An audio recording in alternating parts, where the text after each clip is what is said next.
You're listening to the We Are Libertarians podcast network. Find all of our shows at wearelibertarians.com. He is moving now to Paris with his family. He's writing a biography on Lafayette.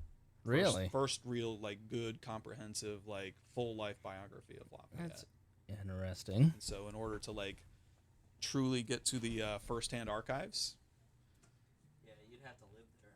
They're moving there for 6 months or something like that. Packed up from Madison, Wisconsin. I bet he lives there for 10 years or forever. Like Bill Bryson goes and visits England and never comes back.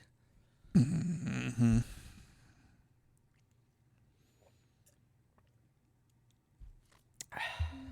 Nice. Okay, Facebook Live. Okay. Let's see.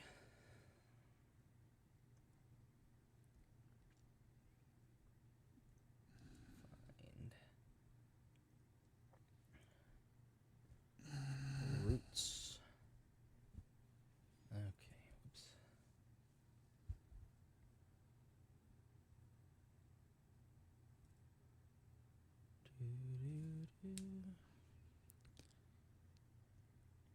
Oops.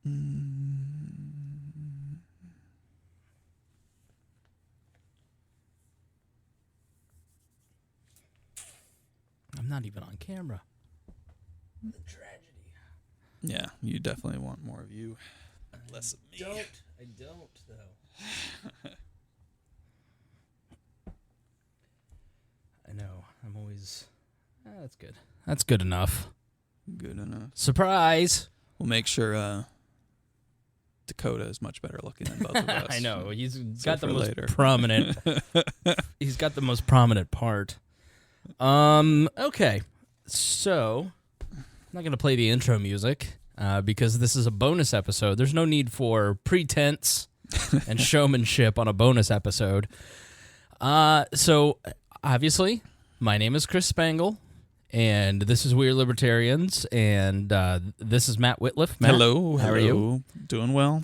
Longtime contributor. Many of you are going, it's not even 6 o'clock yet. Why are you live streaming? There's going to be 2 episodes tonight. The first is going to be a bonus episode, and then Dakota Davis will join us at 7, and we will be talking about Jordan Peterson and finding meaning in life and how to discover your values. So 2 very heady topics tonight. So what's the point of this one? So, what, like a year ago? Maybe more. Maybe more. I said to Matt and then Greg, but now it's just Matt and I. Someone says the dude in red should be in Congress. Oh, well. Yeah. I only got 4.2%, so you could have done more work for me. That's the Andy Horning strategy. Blame the listener. No, that his strategy is blame the voters. Oh, that's right. This is just, Okay, here we go. Oh, that's Jeremiah said that. Oh, well, thank you, Jeremiah. So anyway, Jeremiah, future congressman. I yes, think, right future there, actually. county councilor, future Mrs. Sarah Potter.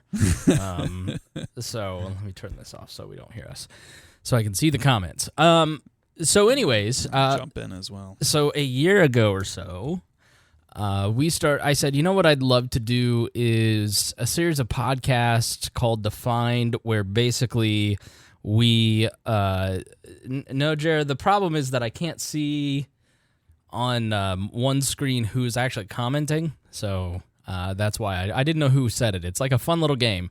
I can yell indiscriminately without bias. So I said to him, I sound like Foghorn Leghorn. I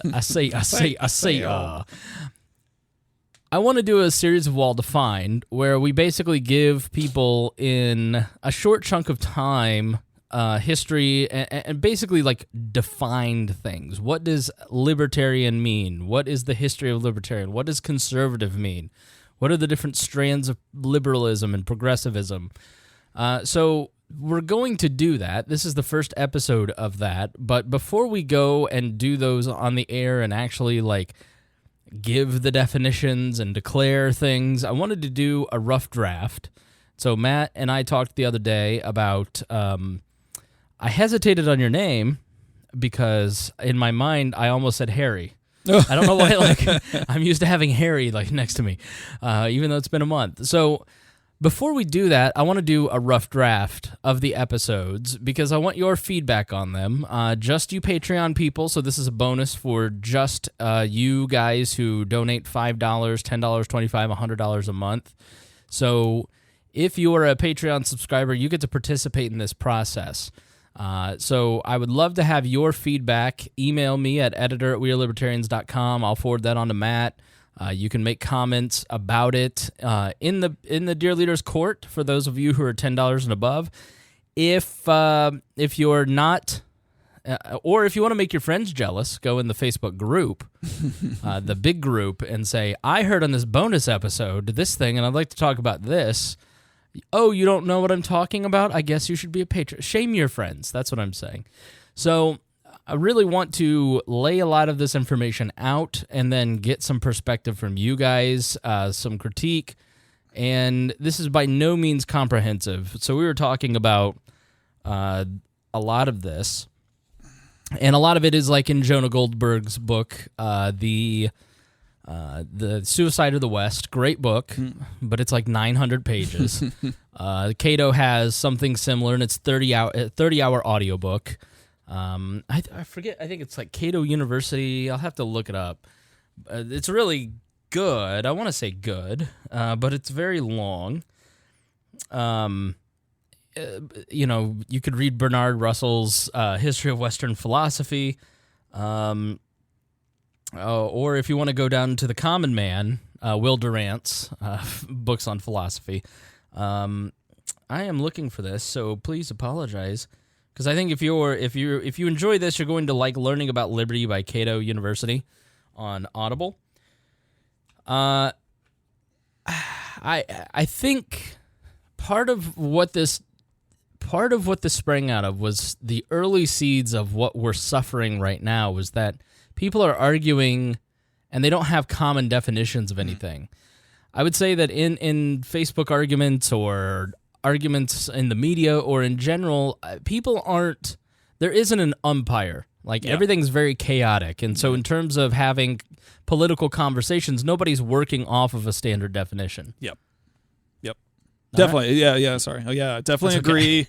I think we'll touch on some of that in the later episode tonight, I would imagine, right? But it's, the era that we live in today, social media is fantastic for communication and bringing people together in ways that we've never been able to be brought together before, but there is no police. Right. Do we want police of that? Probably not, but at the same time, we're in this weird transition between institution and anarchy, right? Which, makes all of this discussion kind of fun and relevant, right?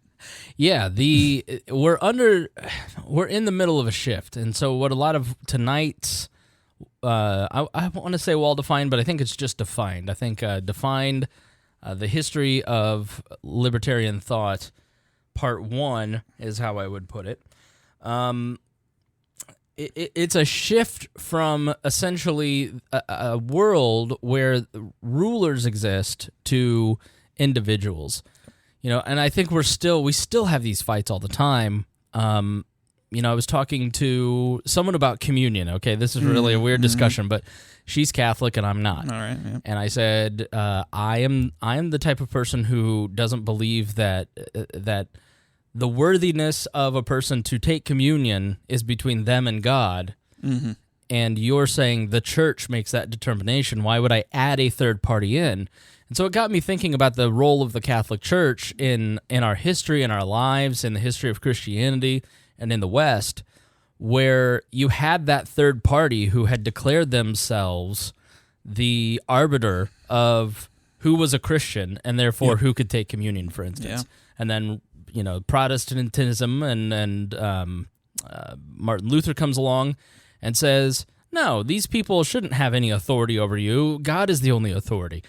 And we had a similar change in government around the Enlightenment, where it went from the rule of kings and basically a big tribe to governments opening up and recognizing that the individual is the supreme authority. Yeah. And we're still not all the way there. If you look at the argument over immigration, for instance, while the law is supreme, the government said that this is the law. Okay, but the law is immoral, and these are human beings. This is the law. Do you not like the law? No, I don't like the law. That's why I'm a libertarian. I don't believe that the law is always right or always supreme. So we'll talk about more about that tomorrow. But that's a perfect segue, though. Yeah. Right? So Catholicism, Protestantism, the Enlightenment, that gets us right to where we want to start with, we can start with Henry VIII, really. Okay. I'm gonna just hop all the way back because you have prepared, and I will put this in the show notes on the Patreon post so you can kind of see. I don't know if it'll translate in the RSS feed, but hopefully it does. Maybe we'll upload the show notes a PDF to or something. up into the Facebook group. So, point number 1, getting a view to libertarianism requires a review of classical political thought. So you really can't talk about the origins of libertarian thought without going back, and this is really what I have found recently. That's why I'm reading, Will Durant's book about philosophy and Bertrand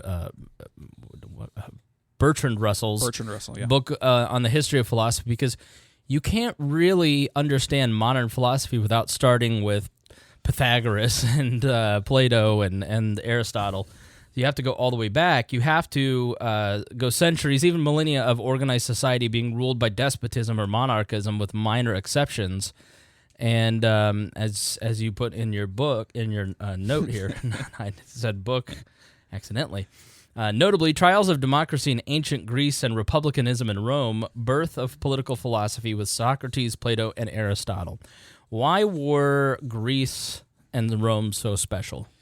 Well, they were the exceptions to the rule. As we talked about, you just said, right? They're for the better part of millennia, right? You either had incredibly disorganized, hunter-gatherer, tribal societies, whatever, with limited hierarchy and structure, or you had more or less, kingdoms, empires, some sort of authoritarian despot, sitting on top of ruling things, right? So, right. I mean, the emergence of trials in democracy, some form of democracy, are, at least in the historical record, are few and far between. Right. Certainly, we would do a disservice, and it's way beyond the scope of anything we can try to encapsulate every little ounce of where that may have happened in history. But I mean, let's face it, it's Greece and Rome, right? And so, the Greeks toyed with, forms of democracy. Later, famously the Roman Republic before that devolved into, Caesar. Yeah, was it Storm Before the Storm by Mike Duncan? We were talking about the Great Revolutions podcast, History of Rome podcast. He wrote a book about the end of the Roman Republic, which I highly recommend. Yeah, and the democratic experience and the Roman experience really shaped our own founding here in America.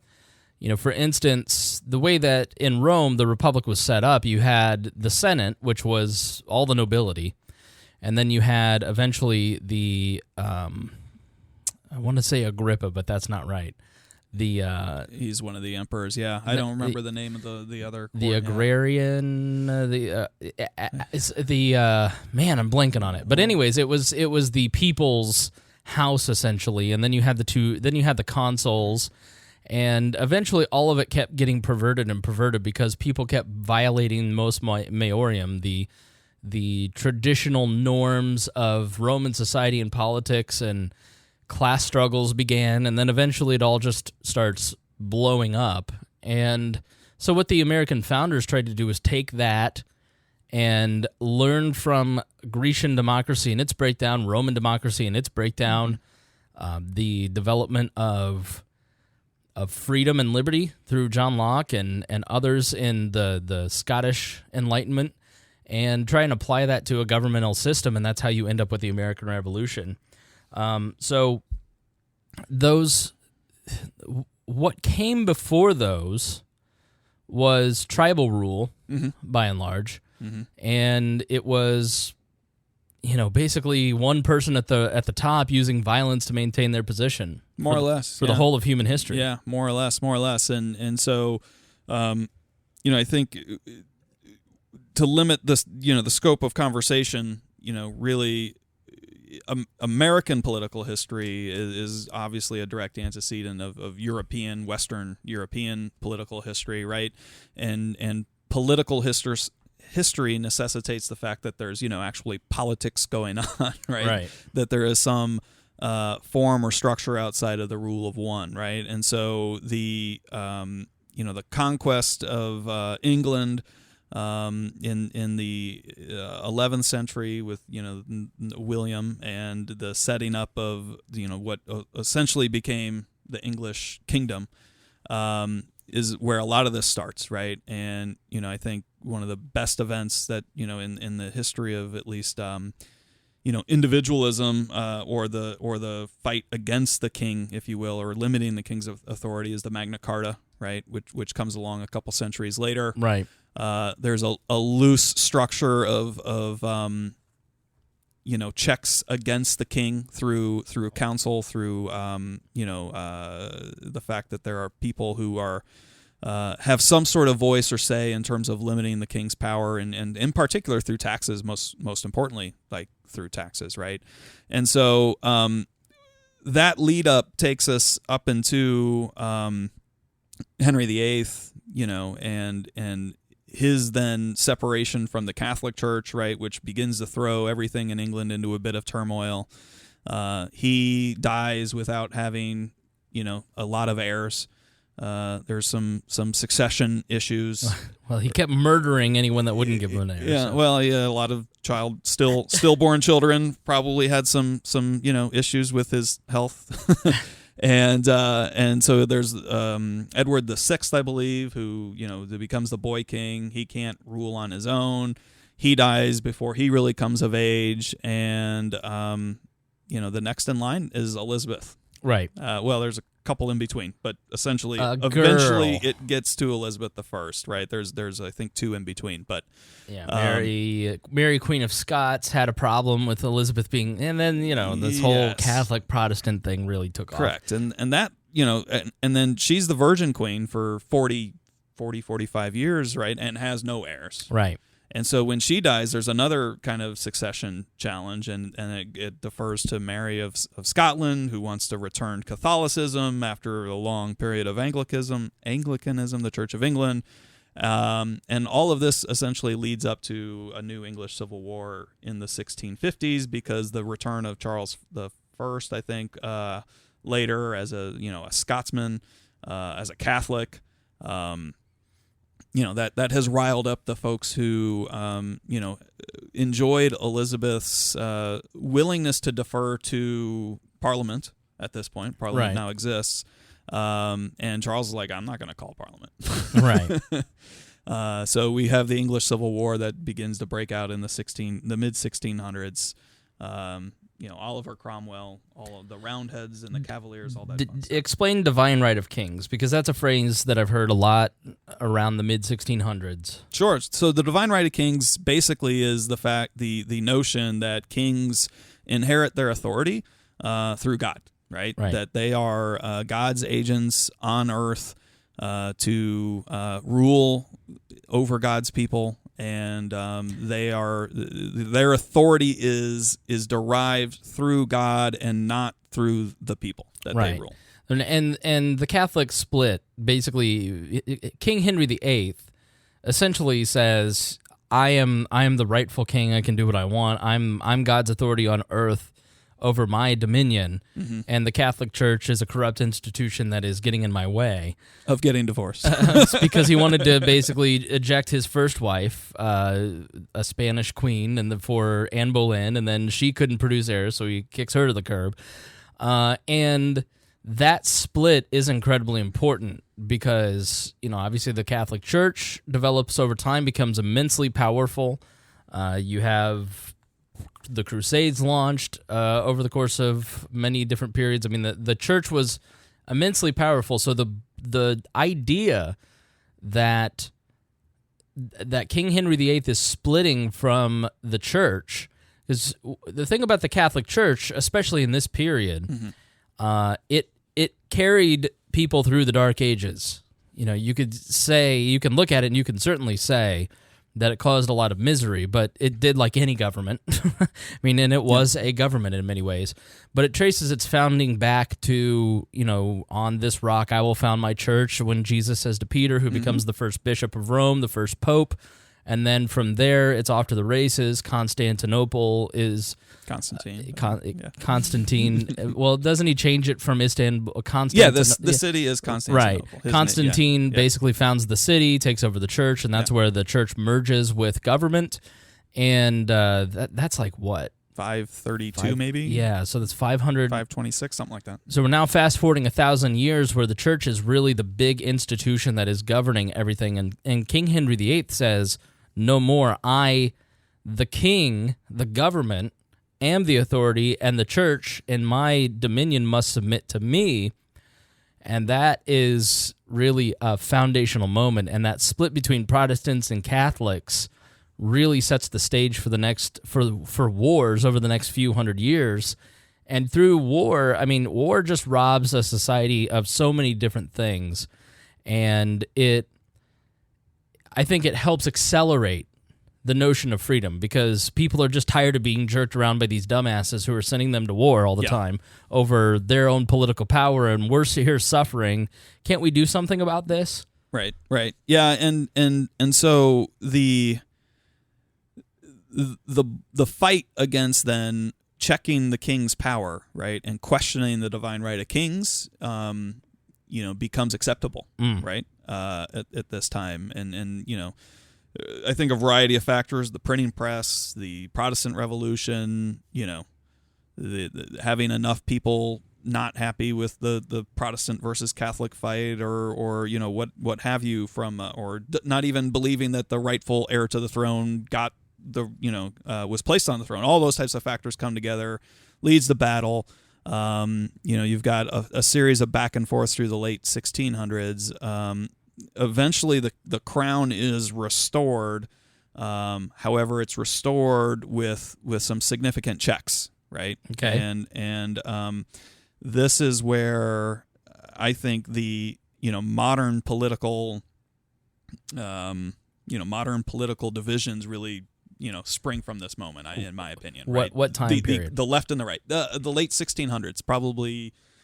With the establishment of the English Bill of Rights in 1689, right? Because that allows the king and the parliament to coexist with rights guaranteed to the people, powers of the king checked by parliament. So you now have a true what becomes the left-right divide more importantly, probably conservatism versus liberalism, right? Which is conservatism supporting the institutions, in particular the institutions of the monarchy, right? And liberalism supporting, more power directly in the hands of the people. Right. Right.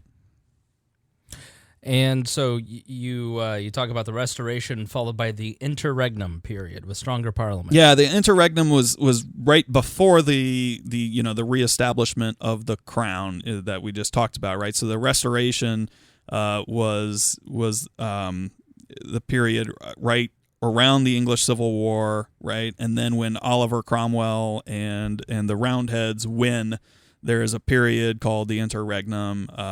There's another name for it as well, but that's basically the period where there is no king, right? Cromwell and Parliament rule England without the king. Wasn't Cromwell basically a theocratic dictator? More or less. Yeah, more or less. I mean, as with anyone in history, right, and in the context of the times, right? I mean, bumping up against the king and the establishment that way. I mean, there's certainly some power to the people, if you will. Not to overuse a term, right? That Cromwell absolutely supported, but I mean, everybody was a theocrat. right. at that time. Yeah. Right? Yeah, I mean, but there was a period of terror where he was basically rooting out anyone who was Catholic, and it was, you hid your Catholicism, and if they were found out, then you were tortured. I mean, he was. So I think in the mind of people, you hear, "Oh, good, there was no king during that period." It wasn't. It was not a moment for liberty to spread. It was really a moment of great terror for many in England. But that ends up being followed by the Glorious Revolution and the Bill of Rights of 1689. So why is the Glorious Revolution important?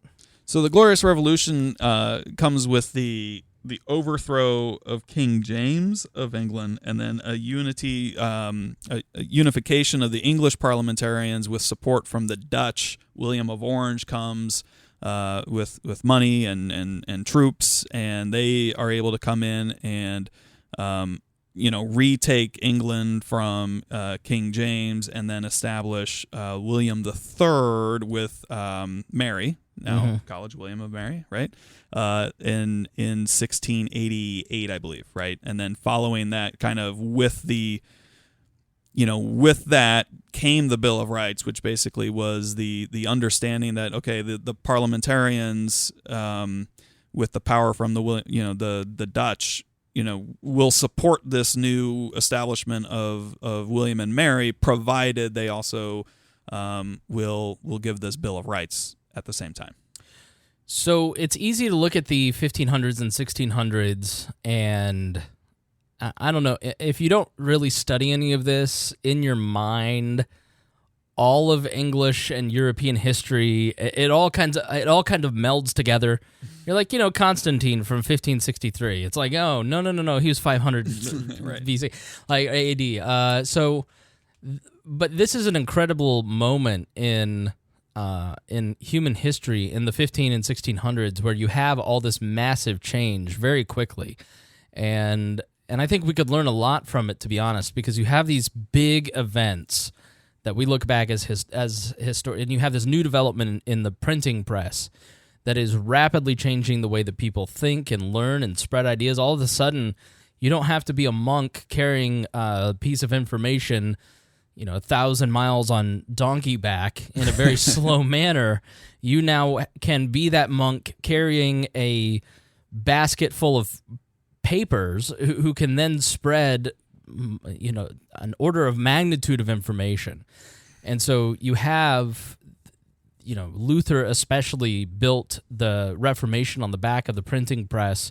For instance, translating the Bible into German and putting out printed editions of the Bible, it completely cut off at the knees the entire idea that the church was the only, they were the only ones who could hold, read, interpret, and express what was in the Bible. Right. Now, your ordinary person could read the Bible for themselves, and once it was put out, once Tyndale put it out in English, and Wycliffe, and then Martin Luther, who stood on their work, then you really start to see a complete radical change very quickly. And that's one of the important parts about this time period, is that you have a lot of people who are building on each other's work very rapidly thanks to the printing press. So you end up having these conversations between all these different thinkers that really built the foundation of Western civilization, because they were able to time travel their thought almost, in a very easy way. Yeah. And so all of a sudden, people who were writing in the 1500s were being, reinterpreted and rewritten about in the 17 and 1800s. So, and it's no different than today. Everything that we see going on in front of us is just a constant conversation, right? It's just everyone talking and building on each other's ideas, and what if we try this? And information is moving very rapidly. And I imagine if you're just a regular person living in 1683, you don't understand the historical significance of these things. You're just kind of like trying to survive and grow your potatoes, and then all of a sudden, this glorious revolution. Okay, cool. What's that? All right, back to not dying of the plague. So I think sometimes we miss the historical consequence of actions that are being made. I think right now we're in the middle of a period where there are things happening in technology that are so massive, and leaps are happening so quickly, that we're not even aware that 400 years from now, people will look back and go, they didn't even have a clue that AI was completely changing their entire world. Right. Because we're so stuck in our backwards old ideas of, we can't let these people past our borders. Like, borders may not exist in 200 years. Yeah, or who knows what. Yeah, exactly. Yeah, it is a side topic, but I'm also fascinated and listened to one interview podcast this morning on, generational theory and cycles and things like that, right? And so, that kind of broad, 4 generations of 20-ish or so odd years each, and, these broad sweeping changes and repeats. Right. We are, if I recall correctly, we're probably right on the edge of one of those unravelings, right? So, yeah, and I think we're at a point where the city-state is starting to unravel, and people are starting to, and this is a libertarian's dream, right? You want it to be done orderly, but when we look at this unraveling of this political order, it wasn't totally chaotic, but it also wasn't orderly and it wasn't peaceful. And I think we're going to experience something similar, but God forbid that it be, nuclear war or germ warfare, because we have built the ability to kill the entire human race in the last 100 years. Over. Yeah. So, but I think we're in the great unraveling, overarching all of this of the city-state. I think we're moving more towards a fulfillment of the individual being the ultimate authority, and the individual controlling their destiny thanks to things like technology and these last vestiges of the city-state, things like borders and all these different. These are things we're holding on to that are getting in the way of actual freedom. Yeah, and you see that where you look at the conservatives of that time and you go, why are you supporting the people who torture other people? And like medieval torture was terrible. They would put you in the middle of fine ash and let you sit there in the hot sun, and when you collapsed, you inhaled all that ash and suffocated to death.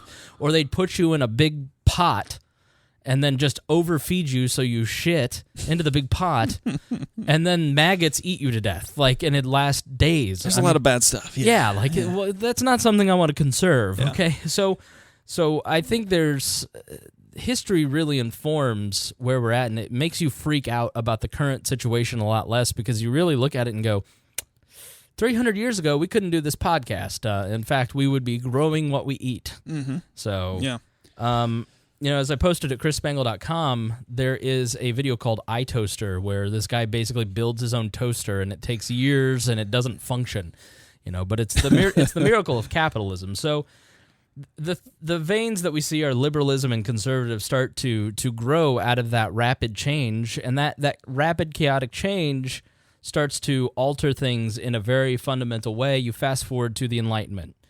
And the Enlightenment, the development of the scientific method. Yeah. Well, this is all happening at the same time. All at the same time. Yeah. And it's just an explosion of knowledge. So you jump right into...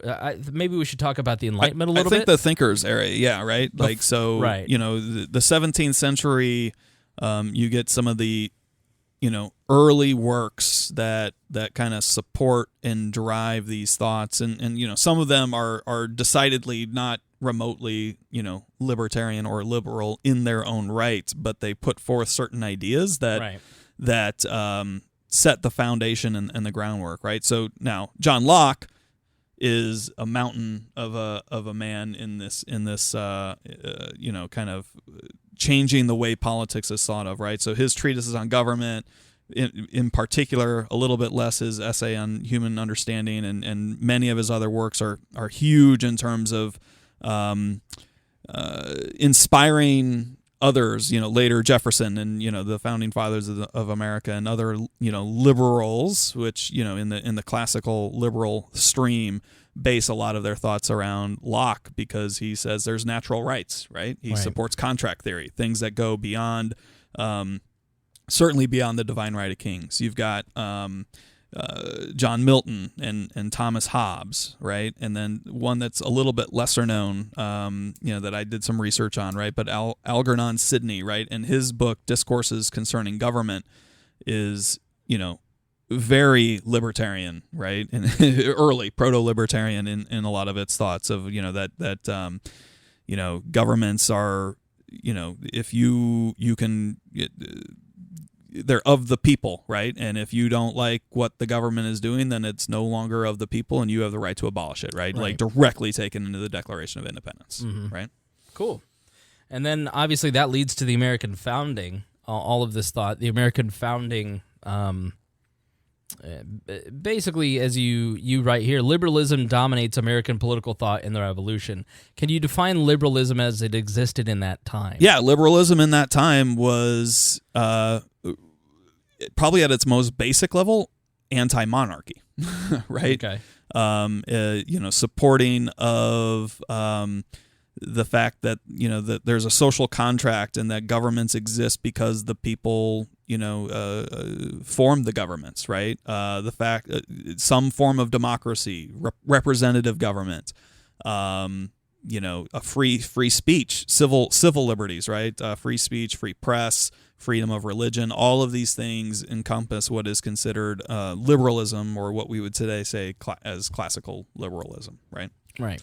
And I think to a man, almost I can't think of a single founding father who we would talk about as a founding father that was not a classical liberal. Sure. Right. I mean, even take the two extreme polar counterpoints in the founding, Jefferson and Hamilton, for example. And I mean, even Hamilton, he's a liberal. Right. If you compare him to some random Brit, he's absolutely a liberal. Sure. Right. So it's sort of what I always say to like anarcho-capitalists. It's like a modern constitutionalist. Yeah. Like Cleon Skousen, who wrote the 5,000-Year Leap, who revered the Constitution. Like that guy's a libertarian by our standards. Yeah. Like just let them in the club. Like Should you don't be, have to. yeah. There's but no, libertarianism and classical liberalism is kind of the term. Can you define classical liberalism? Is it any different than that?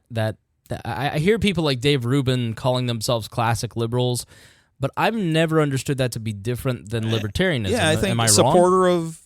of markets and individual rights is probably the quickest, smallest synopsis of it, right? And so libertarianism, that word is largely first found in texts as almost as code for a socialist anarchist, essentially, right? And so the term libertarianism has its roots later in the mid 1800s amongst people who are from a much different school of thought that hasn't yet been born through the conversation that we've been at to date, right?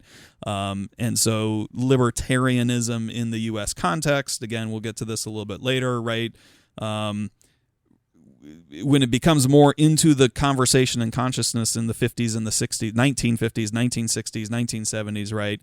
It is borrowing as much or more from the classical liberal tradition as it is from the roots of the libertarian tradition, which has its home in anarchism. So ironically, like the liberals kicked us out, so we took over libertarianism and kicked the social anarchists out. Okay, got it. Something like that. Yeah, it's all fun. Yeah, I heard in a radio interview in the mid 40s, and it might have been early 40s even, where H.L. Mencken called himself a libertarian. Yeah, which he is. He's more of a cynical asshole than a libertarian, but so, and I think libertarian in the way, like everybody's worried that conservatives or liberals or somebody's going to come in and take over the term.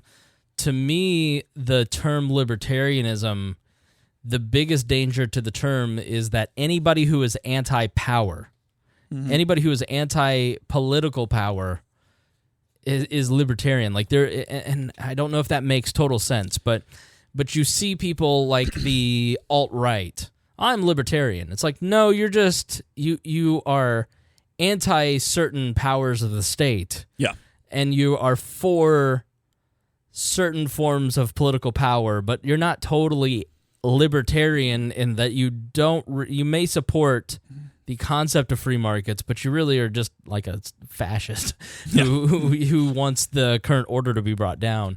So I really find in my discussions with a lot of people who call themselves libertarian but don't understand it, they're really just anti-power, anti-current status quo. And I don't find that to be, like, that's a very populist point of view. Is I'm anti-status quo, so therefore I'm libertarian. And like, that's not how it works. I mean, I think that association is new.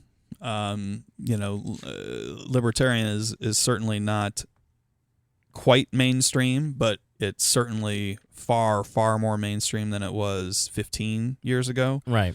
Or certainly 50 years ago, right? And so, though the pure, kind of the anti-establishment folks or the misfits folks, if you will, right? I think throughout time have always tried to cling on to something to at least semi-legitimize their point. And I think, we see that a little bit with what you're describing, with kind of neo-fascist alt-rights with libertarianism, because there's some shared overlap and there's some shared history, but certainly far from what we would view as or want to own as libertarianism. So then we move on to the American founding and the 18th century. People like Thomas Jefferson, Thomas Paine with Common Sense and the Rights of Man. Obviously, the Declaration of Independence and then the Bill of Rights following it. Two of the greatest declarations of human liberty, along with the Magna Carta and other documents. And then Montesquieu, the Spirit of Laws, as well. Can you explain who Montesquieu is? Yeah, so Montesquieu. So chronologically, Montesquieu, Rousseau, Voltaire, all French writers and French philosophers came. Were incredible. I mean, they were incredibly influential to Jefferson and a lot of the other founders, right? And they all had their own little flavor, and that all also led up to the French Revolution, which has its own. Kind of its own interesting track and what that's done to human history as well, a little bit out of the scope of the conversation, right? But Montesquieu's probably greatest work in light of this political history that we're discussing today is The Spirit of Laws.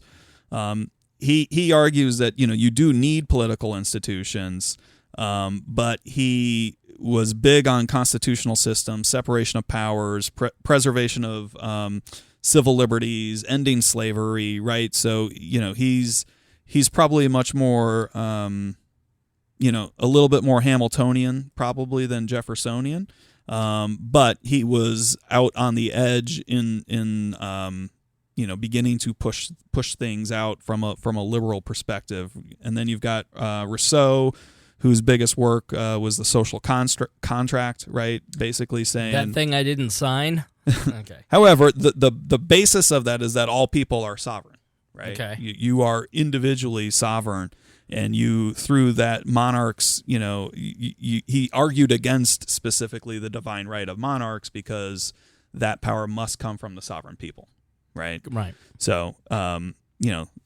we've taken it for a step further since that time, right? But just saying, hey, there's a social contract that exists. Was Rousseau the one that they dug up and put in the French cathedral that they basically renamed the Temple of Reason? That is possible. I mean, I forget which one. It gets really, we'd have to look that up because various the Jacobins versus some of the like Lafayette inspired early revolutionaries in France versus they all kind of had their own views on some of these authors so all of them kind of inspired the initial revolution, and then some of them were like fiercely turned against quickly within the matter of 2 years they were evil. Well, Thomas Paine, when he was in France, was like, I've got to get out of here because you just one wrong move and you were he was jailed. You were thrown in jail and then executed. As was Lafayette, right?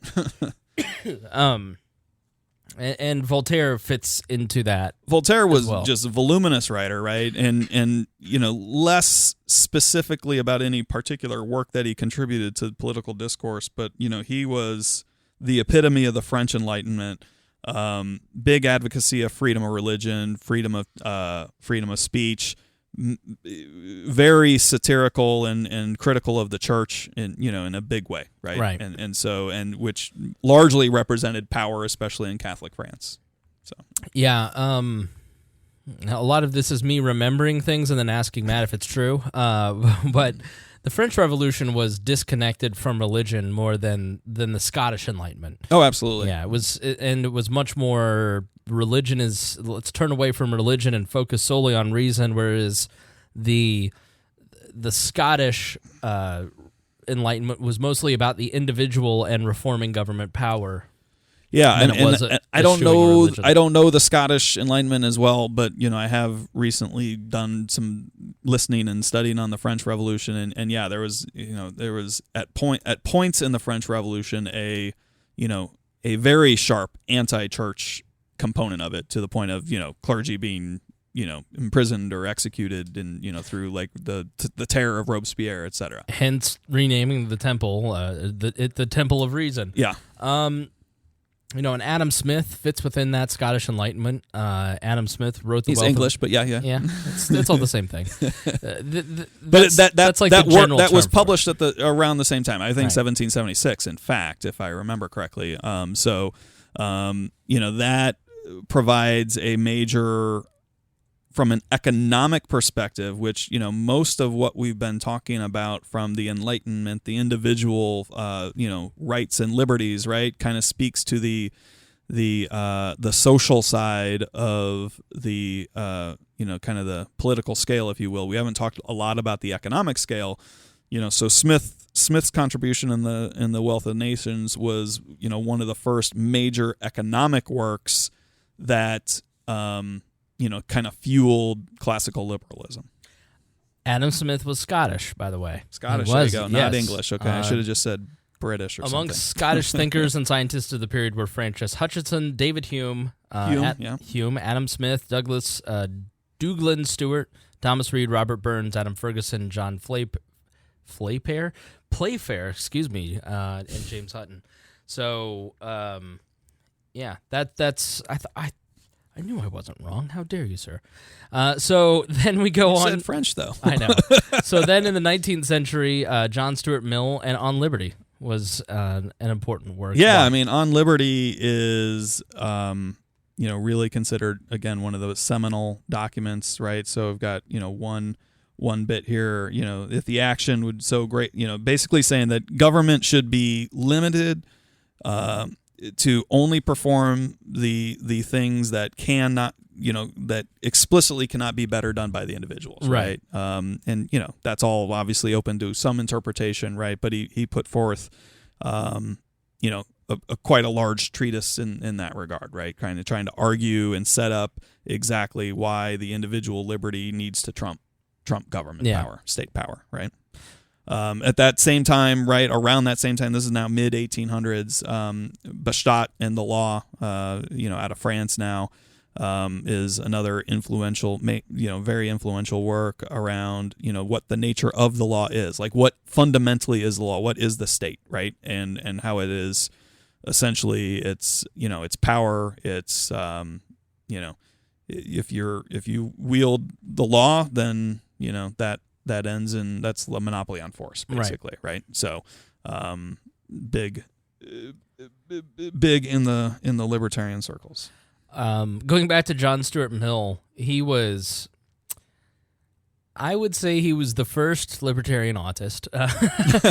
Like, his childhood was rough, man. His father was very hardcore. He learned Greek by 3.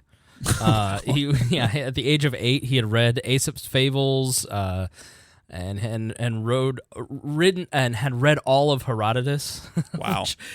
He was just, his dad was fanatical about him learning and being an intellectual and part of the intellectual service.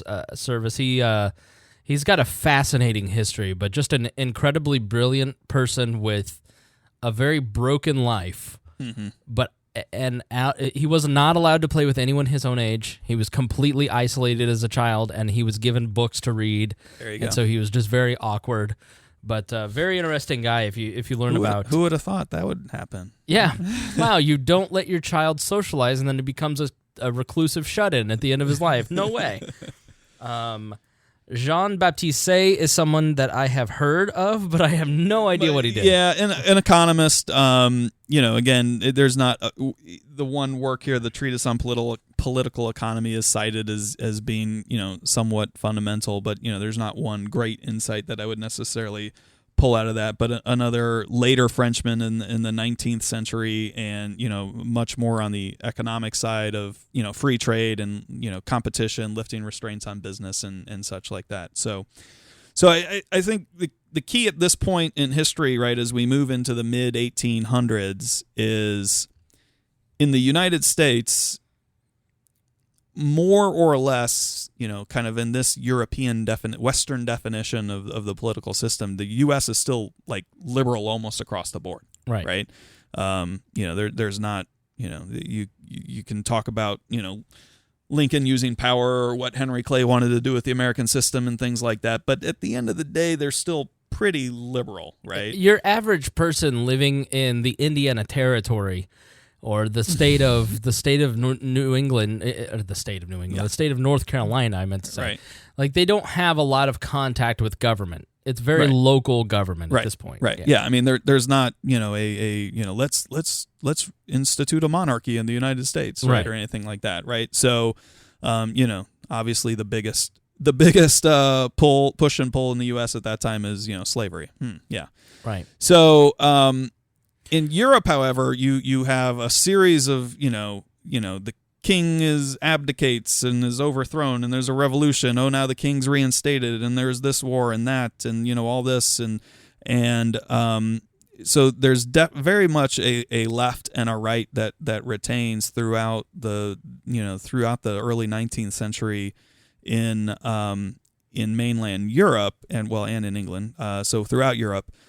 What we get to a point though is now the Industrial Revolution starts to happen, right? And economies have begun to develop, beyond the feudal system, much more beyond the feudal system. I think it's important at this point to stop and thank capitalism, because capitalism gets blamed for so much. But if you look at this period and all the stuff that we've been talking about, it is a frequent critique of the American system that, we had slavery and it's this black eye. Well, all of human history had slavery. I mean, there were certainly societies that didn't have slavery, but by and large, you look at the Roman system, it was powered on the back of slaves. Yep. And, the Egyptian Empire, the Babylonians, all, like, you read the Bible, and especially in the Old Testament, slavery just isn't, it's not even like, there's not even a wrestling with it, it's just it's a social norm, like, that's how it is. Yeah. Like, we were slaves, it's just sort of how it is. Yeah. And so, what's remarkable about this flourishing of individualism over this period of 200 to 300 years is that it completely ends slavery in all of the West. And so it is important to note that we had a system at the founding of this country, for instance, that was built on the back of slavery, as it had been for most of human history.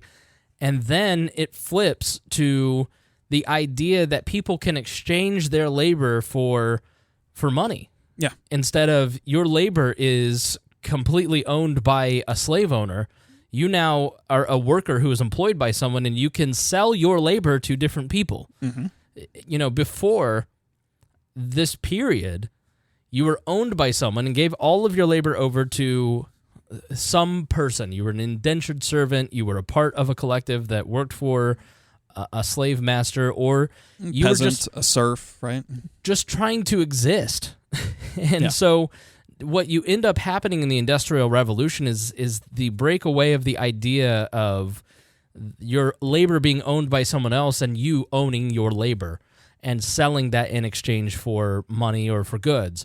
And that ends up being a rapid increase, and it leads to the Industrial Revolution. And capitalism is what ultimately makes it financially workable for slaves to be free, for us to exist in in a small apartment in Southport where I have exchanged my goods in exchange for a microphone and a mic stand. And so the Industrial Revolution is just a rapid expansion. Again, it's another one of those rapid expansions like the printing press era where everything changes very quickly. Yeah. But it's not done in a correct way. Like, I would look at social media and say, okay, this is a good example of a new technology that rapidly expands. You can say that the Zuckerbergs of the world, for instance, are, the heavy hand, the puppet, figuring out how to do all this. But really, the market and people as a whole, out of spontaneous order, have built this little ecosystem of social media, for instance, and the web. Well, there's fundamental structural issues with social media and its effect on society. We're all starting to talk about that now. And so things develop very rapidly without us really knowing it. We just kind of go along to get along and try it out, and then we end up miserable because some asshole's calling us a weak person on Facebook every day. Not that I'm bitter, Matt. So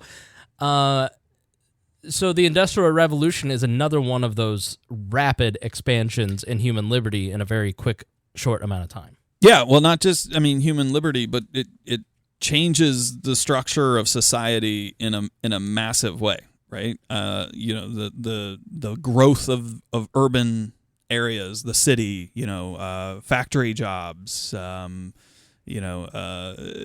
all of this begins to happen, which this is where now, I think sets us up for this, the split in liberalism, right? From classical liberalism to, I think, modern liberalism.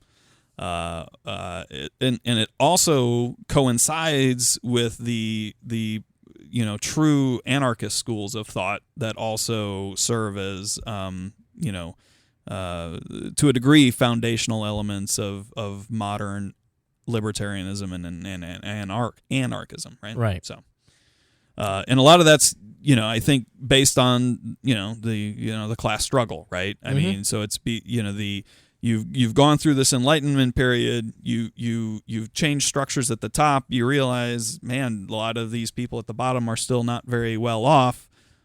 Whose fault is that? Right. What do we need to do to change that? And that's where new thinking around, should we have a stateless society? Should we just completely eradicate the aristocrats and the former nobility? Do we need to destroy capitalism? Because is that the thing that's causing all this?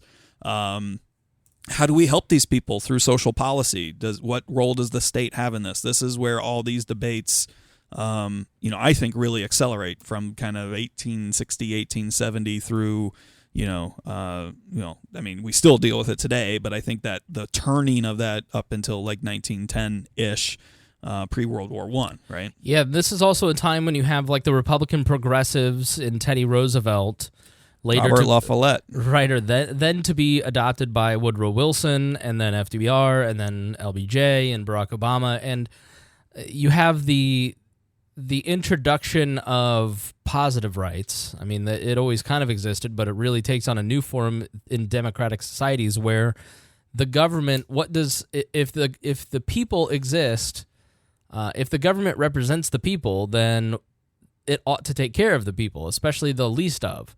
And so what can the government do to then begin to help the disadvantaged citizens of it? You talk about in the show notes here, the Liberal Party of the UK implementing in the early 1900s the first social welfare state. Right.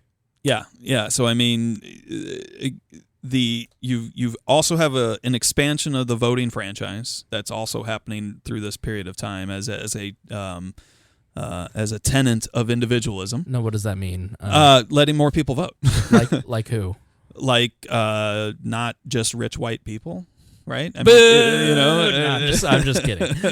It's a good thing. It depends all across the board, right? But I mean, you go from, in most of these places from, only, the elites truly voting or various structures like that to, wider